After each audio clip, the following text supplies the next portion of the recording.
Hello viewers, দেখুন আমি কিছু সবজি নিয়েছি। চাইনিজের সবজি রান্না করব। এটা কিন্তু আমার ইয়েনতাই চাইনিজ থেকেই শেখা। ঢাকার যে ইয়েনতাই চাইনিজটা আছে মিরপুরে, সেখান থেকেই। দেখুন আমি সবজিগুলো কেটে নিয়েছি আর কড়াইতে জল গরম করে পেঁপে আর গাজর দিয়ে দিয়েছি। একটু ফুটিয়ে দিয়ে দেব পটলগুলো কিন্তু এভাবে ছুলে কেটে নিয়েছি। পটলের খোসাটা রেখে দিয়েছি, আগামী দিন ভর্তা খাওয়া হবে।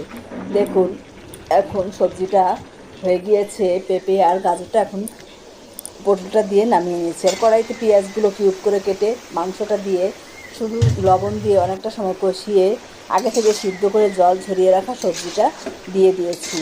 এখন কিছুটা সময় ধরে এভাবে আস্তে আস্তে করে নেড়ে চেড়ে নেব। দেখুন অল্প সময় নেড়ে চেড়ে, আমার মনে হয় 10 মিনিটও লাগে না সবজিটা রান্না করতে। অনেক মজার একটা সবজি, অল্প সময়ে আপনারা রান্না করতে পারেন।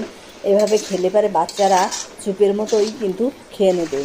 দেখুন এখন দিয়ে দিয়েছি আমি জল দিয়ে টেস্টিং সল্টের জন্যই সবজিটার টেস্টটা অনেক বেশি হয়। এখন দিলাম কিছু কাঁচামরিচ, 4 ফালি করে, কাঁচামরিচটা 4 ফালি করে দিতে হবে। আর দিয়ে দিলাম আমি অ্যারারুটটাই কিন্তু চাইনিজে ব্যবহার করে, কারণ অ্যারারুটটা পেটের কোনো সমস্যাই হয় না, পেটের সমস্ত ধরনের সমস্যার সমাধান দেয় অ্যারারুটটা।